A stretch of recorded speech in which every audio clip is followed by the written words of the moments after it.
What is this? Clock. Clock అంటే తెలుసుగా? yes madam. Time గురించి తెలుసు, వాచ్ గురించి తెలుసు, అవునా? సో క్లాక్ అందులో ఎన్ని ఉంటాయి మొత్తం hands? This is small hand and this is long hand and this is thin hand. So what is this short hand? Hour hand. What is this long hand? Minute hand. What is this thin hand? Second hand. ఇవన్నీ మనకు తెలుసు, అవునా? చిన్న ముళ్ళు, పెద్ద ముళ్ళు, seconds ముళ్ళు అని మనకు తెలుసు, ఓకేనా? కానీ టైం ని ఎలా చెప్పాలనేది మనకు తెలియదు, అవునా?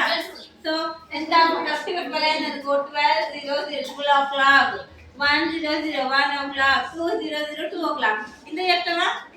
ఒకవేళ 6 దగ్గరకు వచ్చింది అనుకో 30, 12:30, 3:30, 1:30, 2:30, 6:30, 5:30, 4:30 అని చెప్తాం. అంతేగాని అదే 5 మినిట్స్ ముందున్నా 5 మినిట్స్ బ్యాక్ ఉన్నా కానీ ఆ టైంని ఎలా చెప్పాలనేది మనకి తెలీదు. సో అది తెలుసుకుందాం ఇప్పుడు. ఎట్లా? First this is clock. How many hours are there? 12 hours. మొత్తం ఎన్ని ఉంటాయి క్లాక్ లో? 12 అవర్స్ ఉంటాయి, అవునా? 12 అవర్స్ ని ఫస్ట్ 12 o'clock, అవునా? ఫస్ట్ ఏమంటారు? 12 o'clock. నెక్స్ట్ అంటే ఏంటిది? 1 అయితే 1 o'clock, 2 అయితే 2 o'clock, 3 o'clock, 4 o'clock, 5 o'clock, 6 o'clock, 7 o'clock, 8 o'clock, 9 o'clock, 10 o'clock, 11 o'clock. That is clear? Okay. Next 12 o'clock తర్వాత నెక్స్ట్ మనం ఏమనాలి? 5 past, అవునా? సరే 12 అంటే అర్థం కావట్లేదు, మనం 3 తీసుకున్నాం. ఎక్కడ ఉంది హవర్? మీరు ఇప్పుడు చెప్తున్నారు, ముందే చెప్పాలి కదా. అండ్ 3 దగ్గర ఉంది, అవునా? 3 దగ్గర నుంచి ఫస్ట్ 3 o'clock. ఏంటిది? 3 o'clock తర్వాత 5 past అంటే 5 minutes అయిపోయింది. నెక్స్ట్ 10 past, 10 minutes అయిపోయింది.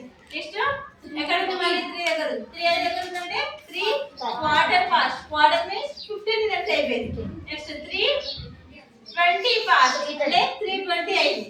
నెక్స్ట్ 3 half past అంటే 3:30 అయింది. హాఫ్ అనేది 30.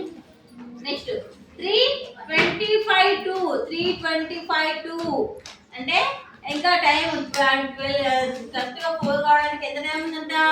3:25 to అంటే 25 మినిట్స్ ఉంది. అంటే ఇక్కడికి ఎంత అవుతుంది? 3:35 అవుతుంది, అవునా? నెక్స్ట్ మనం చెప్పడము ఇంకా 4 కావడానికి ఎంత టైం ఉందంటే మనం ఏం చెప్తాము? ఇంకా 25 minutes to 3 ఉందని చెప్తాం, అవునా? ఇంకా 25 minutes ఉంది 4 కావడానికి అని చెప్తాం, అర్థమైందా? సో మనం ఇప్పుడు ఇక్కడ టైం ఎంత అవుతుందంటే 3:35. నెక్స్ట్ 3:22 to 4 o'clock అంటే 20 minutes ఇంకా ముందు ఉన్నది 4 కావడానికి అని. అంటే ఇక్కడికి ఎంత అవుతుంది టైము? 3:40 అవుతుంది. నెక్స్ట్ ఇక్కడికి ఎంత అవుతుంది? 3:45 అవుతుంది టైము. సో 4 కావడానికి ఇంకా ఎంత టైం అంటే 1 to 4 అని అంటాం, అవునా? ఎంత? 1 to 4 అంటే 15 minutes తక్కువ 4 అయిందని చెప్తుంటాం. సో ఇది 3:45.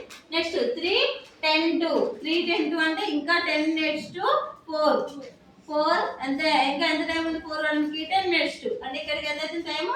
3:50, అవునా? నెక్స్ట్ 5 అంటే టైం ఎంత అవుతుంది 4 కావడానికి? ఇంకా 5 minutes to 4 ఉంది అంటే 3:55 అయింది. సో ఇక్కడికి రావాలి కరెక్ట్గా ఎంత అవుతుంది టైము? 4. సో ఇప్పుడు ఈ హ్యాండ్ ఎక్కడికి పోయింది? ఇప్పుడు అవర్స్ హ్యాండ్ 4 దగ్గరికి వచ్చింది, అవునా? చుట్టూ తిరిగి ఎక్కడికి వచ్చింది? 4 దగ్గరికి వచ్చింది. సో కరెక్ట్ గా 4 దగ్గర అవర్స్ హ్యాండ్ ఉంది. లాంగ్ హ్యాండ్ ఎక్కడ ఉంది? 12 దగ్గర ఉంది కరెక్ట్ గా. సో అంటే 4 o'clock అయింది. సో ఏ హవర్ ని ఎలా పిలుస్తారు? ఎవరికైనా మనం చెప్పాలి అంటే టైం ని ఎలా చెప్పాలి అనేది this is the clock and this is the estimation. అర్థమైందా?